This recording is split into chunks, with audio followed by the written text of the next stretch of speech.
יום אחד מישהו התקשר אליי וביקש ממני לפרוץ לו דלת בגלל שהבן שלו נכנס לתוך החדר ארונות ונתקע שם בפנים. התקשר אליי משהו כמו 5:30 בבוקר, הבן שלי בוכה בחדר ארונות, הוא לא יכול לצאת. כמובן שהנעתי את האופנוע ונסעתי אליו מיד, הגעתי לבית שהילד הוא בן 3, מאחורי דלת.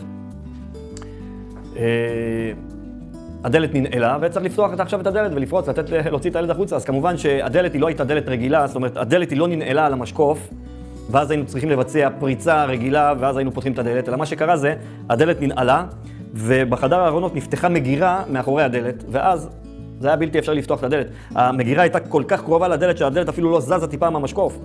אז כמובן שמנעולן מגדיל ראש וצריך לחשוב איך הוא עושה את זה ללא נזק.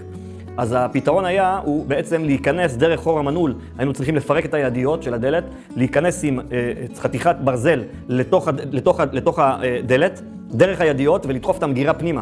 וברגע שהמגירה נסגרה, הדלת נפתחה, והיה אפשר בעצם להוציא את הילד ללא נזק. כמובן שאחרי זה הרכבנו את הידיות ולילד שלום.